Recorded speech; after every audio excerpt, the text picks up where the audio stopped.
بندہ مومن اللہ کا بندہ ہے، رسول کائنات صلی اللہ تعالیٰ علیہ وسلم کا غلام ہے۔ اپنے اپنے ذہن کے مطابق، اپنی اپنی طبیعت کے مطابق اور اپنی اپنی سوچ کے مطابق لوگ اپنے آپ کو اچھا بتاتے بھی ہیں، اچھا کہتے بھی ہیں، اچھا سمجھتے بھی ہیں، اپنے ترجیحات طے کر لیتے ہیں، خود ہی ان پر پابند ہو جاتے ہیں، خود ہی قائل ہو جاتے ہیں کہ چونکہ میرے اندر یہ صفات ہیں لہٰذا میں اچھا ہوں۔ کچھ لوگوں کا یہ کہنا ہوتا ہے کہ رزق چونکہ حلال کماتا ہوں لہٰذا بہت ہی اچھا ہوں، ماں باپ چونکہ میرے مجھ سے خوش ہیں لہٰذا بہت ہی اچھا ہوں۔ 5 نمازیں پڑھنے والا بھی اپنی تئیں اپنے آپ کو مطمئن کر لیتا ہے کہ شاید میں سب سے اچھا ہوں۔ تو مختلف قسم کی چیزیں لوگ بنا کر کے اپنے آپ کو اچھا گردانتے ہیں، اچھا کہتے ہیں۔ کچھ لوگوں کا یہ کہنا ہے کہ سوسائٹی میں جو لوگ کسی قسم کی کوئی خدمت کر لیتے ہیں، کسی غریب کا بھلا کرتے ہیں، کسی مسکین کے یتیم کے کام آتے ہیں، وہ اچھے ہیں۔ سب سے زیادہ بہتر یہ نہیں کہ اللہ کے قرآن سے پوچھ لیا جائے اچھا کون ہے، کون سی ایسی خوبیاں ہیں جو انسان میں پائی جائیں تو انسان مومنوں والی صفات رکھتا ہے۔ تو قرآن مجید نے بالکل شروع میں کہا کہ الف لام میم ذالک الکتاب لا ریب فیہ۔ یہ الف لام میم تو حروف مقطعات ہیں، ان کا معنی اللہ تبارک و تعالی بہتر جانتا ہے، یا وہ جانتا ہے جسے میرا رب بتا دے۔ ذالک الکتاب لا ریب فیہ فرمایا یہ وہ بلند مرتبہ کتاب ہے جس میں کوئی شک نہیں۔ یہ نہیں فرمایا قرآن میں شک کیا نہیں جاتا،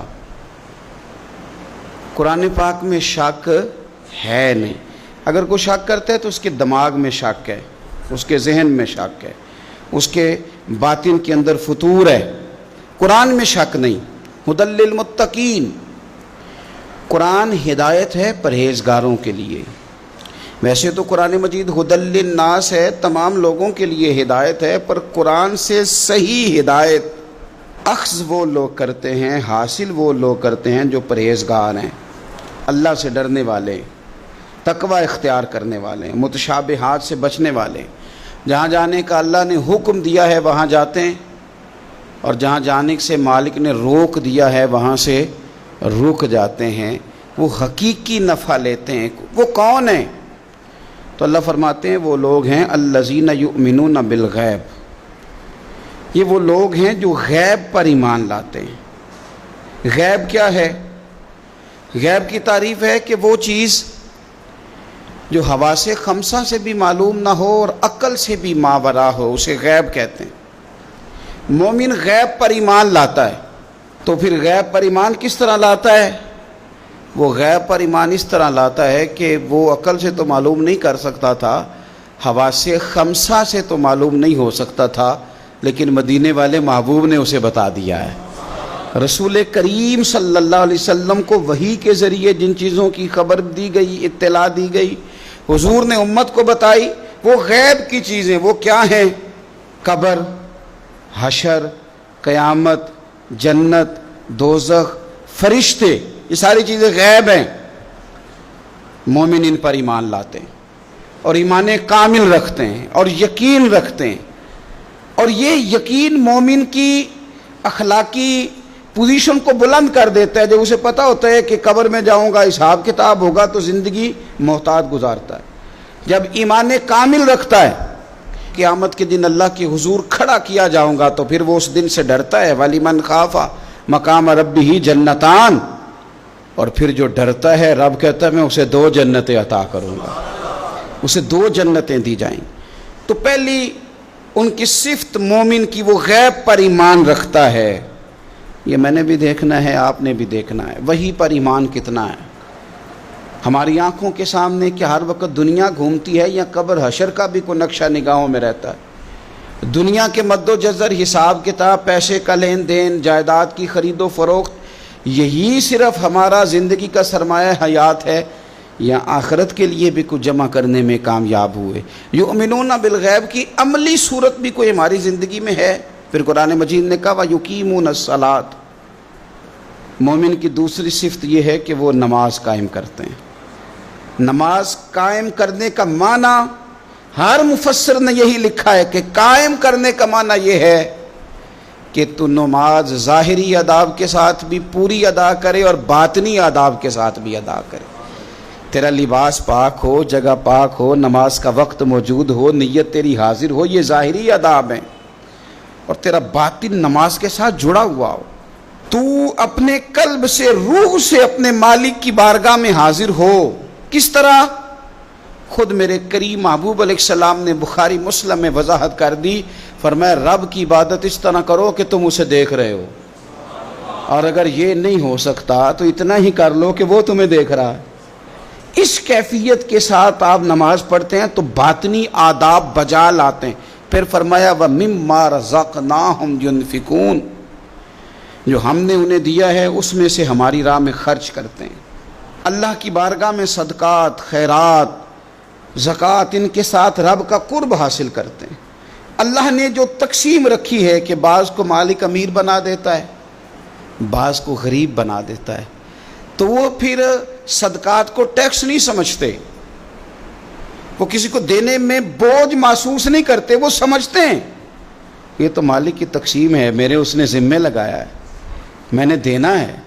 وہ سمجھتے ہیں کہ اللہ تبارک و تعالیٰ نے فضل کے ساتھ میرے ذمہ لگایا تھا کہ میں جاؤں اور اللہ کے کچھ بندوں کو میں اللہ کے دیے ہوئے رزق سے دوں. کچھ مفسرین نے یہاں بات کو اور کھولا ہے. وہ کہتے ہیں رزق سے مراد ہے جو بھی اللہ نے دیا ہے. پیسے دیے ہیں تو وہ اللہ کے رستے میں دے، علم دیا ہے تو اسے بانٹے. اگر کسی کو اللہ نے معرفت دی ہے تو اپنے فیض سے لوگوں کو قریب کرے اللہ کے، وہ پھر وہ علم آگے بانٹے، وہ تقسیم کرے. تیرے پر جو کچھ بھی ہے نا دیا ہوا تو رب کا ہے، تو نہ بچا بچا کے تو رکھ اسے. تیرا آئینہ ہے وہ آئینہ، شکستہ ہو تو عزیز تر ہے نگاہ آئینہ ساز میں. تو اسے بانٹنا شروع کر، تو دینا شروع کر. اور لوگوں کا خیال ہوتا ہے کہ بانٹنے سے کم ہوتا ہے، نہیں، بانٹنے سے بڑھتا ہے. کنویں سے سارا پانی نکال لو تازہ آ جاتا ہے، شرط یہ ہے کہ سارا نکل جائے.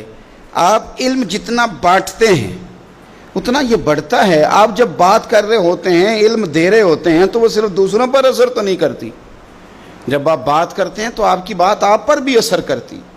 تو آپ کا علم بانٹنے سے مضبوط ہوتا ہے، وہ دینے سے بڑھ جاتا ہے. اس لیے حضرت مولا علی شیر خدا رضی اللہ تعالیٰ عنہ فرمایا کرتے تھے کہ علم مال سے بہتر ہے. مال کی حفاظت کرنی پڑتی ہے اور علم بندے کی حفاظت کرتا ہے. وہ اس کے گرد حصار بنا دیتا ہے. حفاظت جو اللہ نے تجھے دیا بانٹ اس کے رستے میں. پھر مومنوں کی صفت بیان کی.